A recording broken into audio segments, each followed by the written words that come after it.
Hi there, this is Ronnie from the UK Fruitfest. This is a video on the diet that Jordan Peterson does, Dr. Jordan Peterson, which is like a meat-based diet, a carnivore diet, a low-carb diet, my own thoughts on a low-carb diet.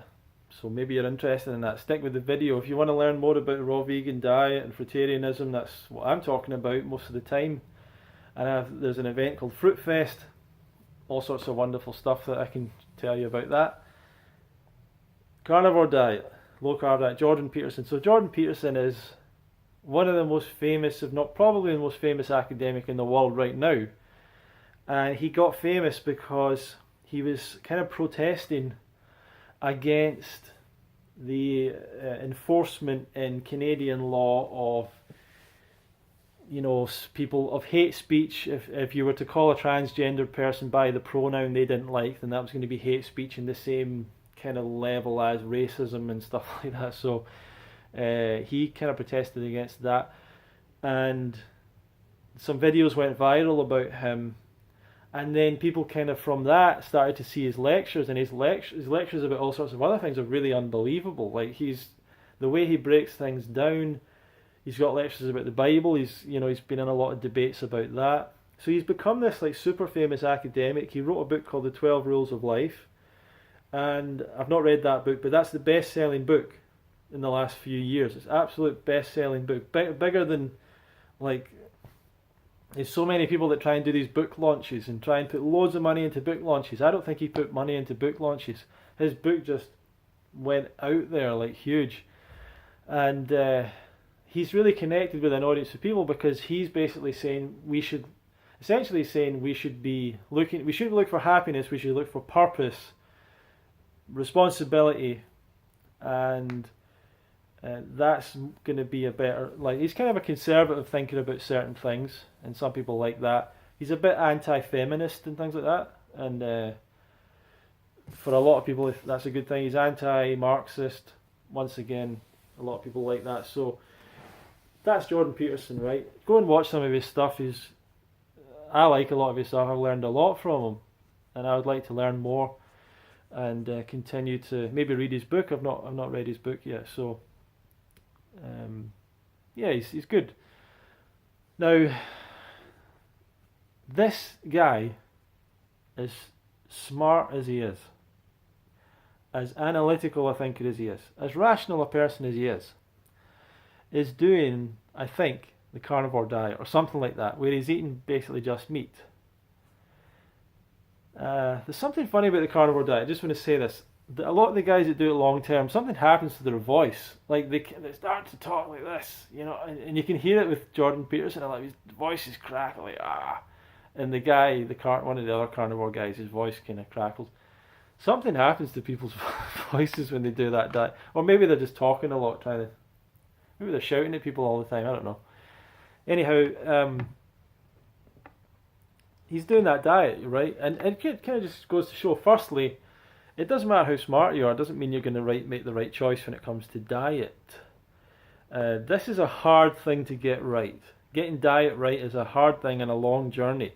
And if you're coming from complete standard diet with all that dogma and all that propaganda and all that marketing, all that nonsense that's been pushed towards you all your life, and all your parents' life, and all your grandparents' life, and they've passed it all on, and the schools have passed it on, and you've had all that because you didn't really believe that as a child. As a child, you wanted to eat sweet food. You wanted to eat sweet food all the time.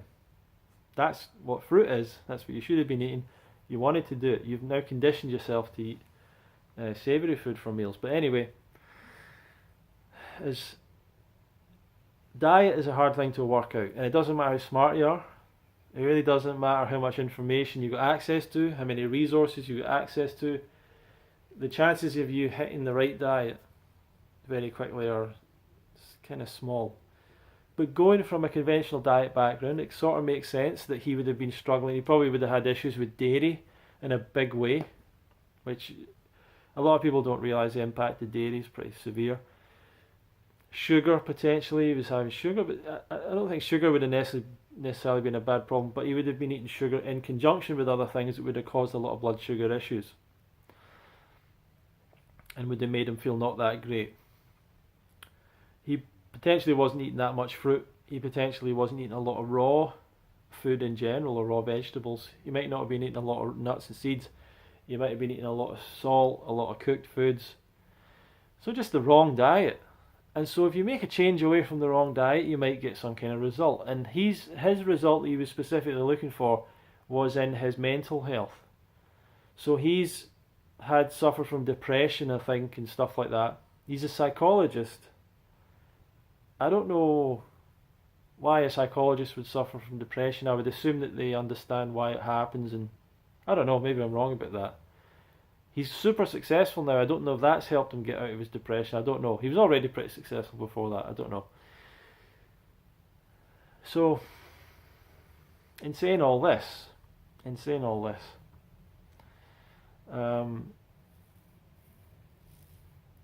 he wanted to get away from his depression. Now, I really believe if you give up, that's for some people, sugar is an issue related to depression. But I think that's in the context of a standard diet where you're eating a lot of fat as well. So for me, like when I gave up sugar, I think I did feel a difference. I used to get quite depressed as well. And definitely if you eat sugar, you get these big crashes. But once again, it happens because you're having all the oil and everything else in your diet. It causes blood sugar issues, the fat really. So it can help with your depression, I think. I do think that it can probably help getting rid of sugar, and getting rid of a lot of the processed stuff and a lot of the bad foods can certainly help. However, I think, like everyone else, what he should be thinking about is going towards the diet that is the best for our health in general in all ways. And that is a diet of fruit. Essentially, fruit is the food that we're adapted to. And he even talks about that. We're primates. We see colour vision because of fruit, because we have that adaptation of fruit. These hands are fruit picking hands. You know, it's quite easy. The eyes go forward. We actually have certain bones in the thing for chewing. Carnivores don't chew. People on the carnivore diet don't really realise that carnivores don't chew. So when they're chewing their meat, it's like really strange to watch them chewing their meat, because meat's like a big bit of rubber that you're kind of trying to break down. When you chew a bit of mango, it starts to dissolve. It's because we've got the right. It's not just because it's mango. It's because we've got the enzymes that start to break stuff like that down. And the enzymes act on it. But this is just a relatively short video. The diet that he's doing is not a healthy diet, the carnivore diet. Eating a diet of meat is not a healthy diet. Meat is not healthy as part of a diet. Meat is suggested to be removed from the diet for better health. Red meat has been found to be probably carcinogenic. Processed meat, which I think basically means cooked meat, processed meat is carcinogenic. There isn't anything to suggest that we should be eating more meat or meat as part of a diet. There's no science or information to say that. So like everyone, I would recommend that he moves away from that diet and moves towards a more fruit-based diet. So thanks for watching this video. If you want to learn more about a fruit-based diet, you can go to fruitfest.co.uk down here and get a book. You can learn about my coaching down below. And you can keep on watching these videos. You can subscribe here. You can hit a notification bell thing here. And just enjoy all this sweet content. See you in the next